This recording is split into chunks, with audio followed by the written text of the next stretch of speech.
Welcome to the Box Score Sports Podcast.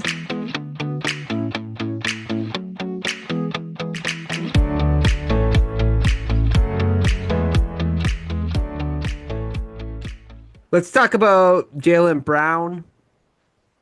He's not as valuable as he thought he was. Well, not him, but the Celtics, because a lot of people are not offering what the Celtics want. I saw reports that they want 4 first-round picks, and all. I'm like, dude, the contract's ridiculous. You're probably not gonna get that.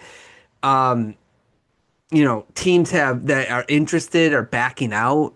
I guess what's your thoughts on the Brown situation? And maybe we could talk about the analytics stuff too, but go ahead. I just think again he's a really good player, but between his age and he's just like not in that tier of Luka, Giannis, like Jokic, Shea, Wemby. Like even if you age those guys so they were all the same age, like you're not the same kind of player in that. And then I think teams reach the point where if you can't look at your team and be like, this guy is either one, if he can't be like the guy that we trust, I don't know why I'm giving up the whole farm unless he's coming into a pre-made team. And a lot of those teams don't have picks, right? They don't have the assets that you saw. The Knicks can't give up 5 picks for Jaylen Brown like they did for Mikal Bridges. Miami can't give up the picks because they like all these teams don't have that asset. And I think based on his initial thoughts that were out there about of him coming to the Bucks, he doesn't want to go to a bad team. Right. Right. So if you're Boston, like, dude, we'd love to get Trey Murphy and maybe, someone else, Trey Murphy and Zion or something. Right. But Yeah.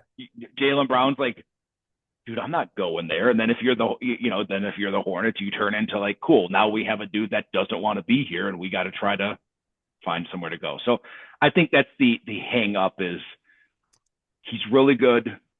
He has obvious flaws in his game that the Celtics system overlooks for the most part. And it's just hard to give up the farm for that kind of guy.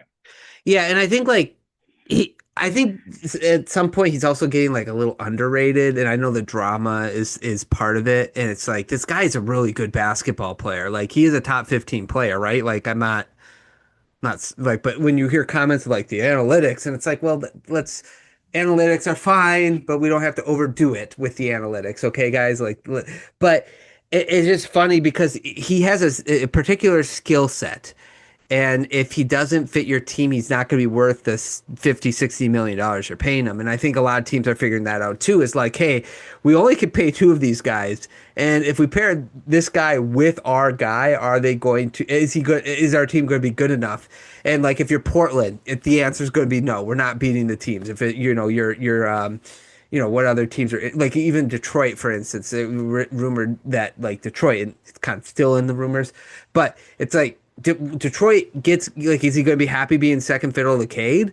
Probably not, right? So like, and that's a weird fit.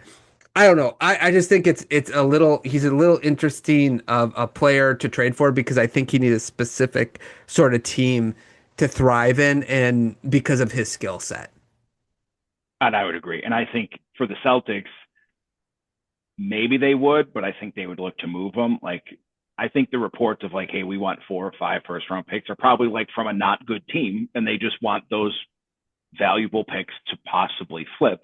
Yeah. But if you're Detroit, like, okay, 4 picks from Detroit, Detroit's not sending back an awesome player. No. Right? The Hornets, if you want to go to the Hornets aren't sending you Con Knipple to get Jaylen Brown or Brandon Miller. So then Right. What are you getting? The Magic, I mean, okay, does Paulo and Jaylen Brown or Franz and Jaylen Brown really change your destiny next year? No. So I think that the same thing is happening where we had that like with Giannis a bit where you get the reports like, oh, like, well, he only fits in certain spots. And you're like, that is true, right? And even with the Giannis trade, right? Like not every team, you're not sending Giannis to New Orleans. Right. Even if he had 3 years left on his deal, right? Because New Orleans is going to be like, this guy's going to be a pain in our butt. Right. That's kind of the the stuck part we are in the NBA with the aprons and the lack of picks from some of these teams that you're not going to get it. And Boston kind of dug themselves a little bit of a hole by not like having a backup plan or pushing harder to get Giannis, because now you like if this falls through and Jaylen Brown is just like mad and it gets weird, then you're going to be like, cool, was Hugo Gonzalez worth it, or was Baylor Shireman worth it, right? That's what it comes down to, and you're going to be like, this problem would have been solved. He would have been off of your hands if you just threw in one of those.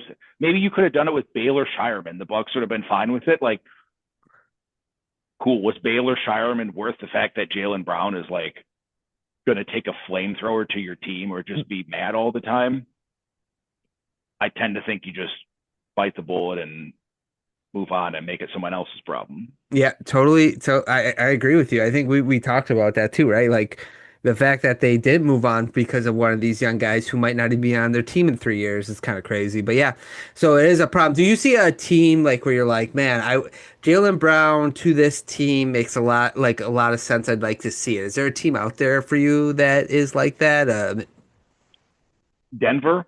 Yeah, that's right. Like Denver, but they don't really have the picks, and like Denver's not going to give up Murray and Gordon, right? You know, then what are you doing? Like maybe you're getting the best player, but you're raiding your depth, and they already have money issues. So if you could work something out, like if Denver could have worked something out, we're like, cool, Aaron Gordon, and if they had a couple picks, sure, but I don't think that's going to work. The Spurs obviously aren't going to do it. Like, why are you going to get older? And again, they're not good. The Celtics aren't going to want like 3 picks from the Spurs, and the Spurs and De'Aaron Fox, right? They don't need De'Aaron Fox. So right.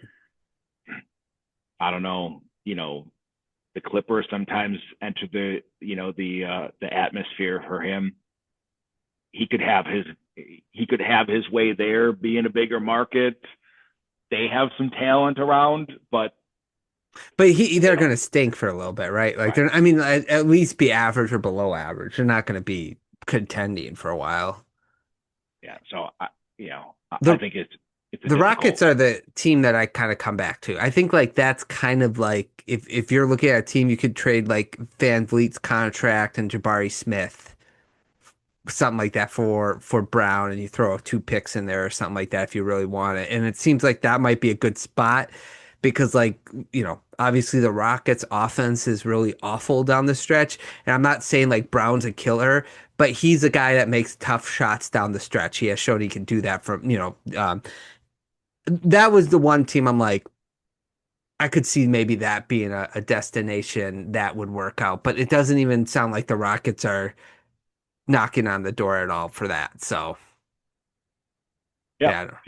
I would agree, but I think even with the Rockets, though, the Celtics are in that weird spot where they're good, and I don't think again, Jason Tatum's 28. He's not old, but if you're going to kick the can for a year or two, then he's 30, and you're going to start to see that drop off. So they're in that weird spot where like, well, we can't really just punt it. We got to get back either a couple good young players and assets, but I think we just saw with Giannis that that's hard to find. Yeah.